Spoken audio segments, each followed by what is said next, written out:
Welcome, Ansie. Welcome, guys. How are you feeling this morning? Hey, you're also awake just now. Ansie, great to be back in the chair. Today, we are continuing our exploration of senses with something that I think, by the looks of it, governs the life of a dog, the sense of taste. Actually, it is the least. Wow. The least important sense of all for dogs. You got no taste, Bob. Oh, no, I think you're a very tasteful boy. Humans have got something like 9,000 taste detectors in their mouth, whereas dogs only have something like 2,000. Wow. Which means, yes, they can tell the difference between sweet and sour, salty, and bitter. They detest bitter. They will not go for bitter. That stands to reason, yeah. Sure. Who does? It's like medicine. That is absolutely incredible. So, you know, with humans, obviously our olfactory, our sense of smell, it's all interlinked. You have to assume that, yes, that it is for dogs as well. Yes, very definitely. In fact, more so for dogs, because the sense of smell here does play an exceedingly large role. So the other difference between human and dog is the smellier the food, the better. We, on the other hand, will avoid anything that smells bad in any way whatsoever. They know.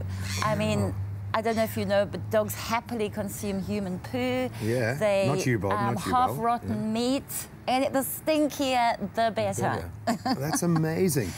So how does their sort of taste buds govern their selection of food? How do they, what do they enjoy the most taste-wise? Again, it's governed by the nose, so anything that smells, the aroma and smells are really what it's all about. But what the taste buds do achieve on a medical front is they allow the body to maintain a chemical balance.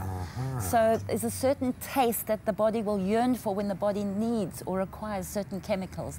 For example, you might have a yearning for oranges because maybe the vitamin C, depletion, whereas Bella, where you going? What are you smelling, hey? Whereas they might have, for example, a craving for grass, which might mean that they're looking for the fibre or the nutrients contained in that grass. So taste there does play a very vital role in maintaining a chemical balance for I suppose that can apply to humans. We've just forgotten to trust our instincts at some points in our evolutionary path. I'm liking the look of some activities going on. Yeah, what are we going to be testing our dogs on? Well, there are a few. Dogs prefer wet food, semi-wet food to dry food. Okay. So one of the tips is when you're feeding your dog this is what the latest studies have shown, and they also prefer their food warm rather than cold. Okay. So when you're feeding, if you're using kibble, for example, when you're feeding, you can put in a little bit of warm water, let it soak for about 5 minutes so the gravy happens, and then feed, because they'll prefer that more. Other tips in feeding is if you have a dog that gobbles a lot, gobble, gobble, gobble, and it's all down like a snuffle face. like a snuffle face like this. You get bowls with these things in it, which makes it difficult. That's a bit mean, actually. Well, the other thing you can do is take a normal bowl and just put big rocks in it. So that'll achieve the same thing. It's like taping your hands up and making you try to eat. Well, it just slows them down a little, so it's not good for them to gobble, I think that is a good bowl for Bella then. And then the other thing is and keeps them busy for ages, is you get these treat balls where in the hole there, you would take some of these pebbles and just feed them through the hole. Ooh, Bobbus. And then you would teach your doggy, Bella, you want to try this? You would teach your doggy to basically roll the ball around, and when the hole hits the bottom, as it will in a moment. What you doing, Bubs? Come on, you know these things. Yes, you do. Oh, he's a little ruffian. Yes, and there's the food. Yay, look, you did it. You cracked it. Yay. She looks up at us as if to say, like, come on, okay, this is just a ball here. Okay, this is kindergarten And then stuff. the other aspect that you can do is now you should actually have dogs work for their food. It's far more fun. Well, it's mentally stimulating, a little bit of physical work going on there. The other thing you can do is you can take the food and strew it across your lawn.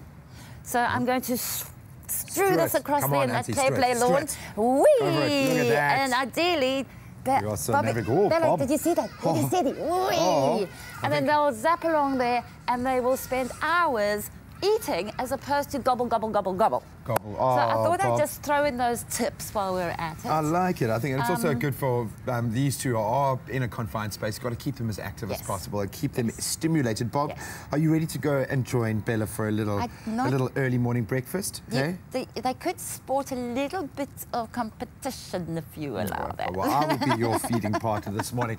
We're going to take a very quick break. A fantastic Tuesday morning continues on Expresso. Garth Taylor in the house. We've got tons of prizes to give away. It's going to be a very, very fun way to continue with our shortened week here on Expresso. Don't go too far. All right, Bob, here we go. Share the love with South Africa's most loved dog food, Bobtail, for strong South African dogs.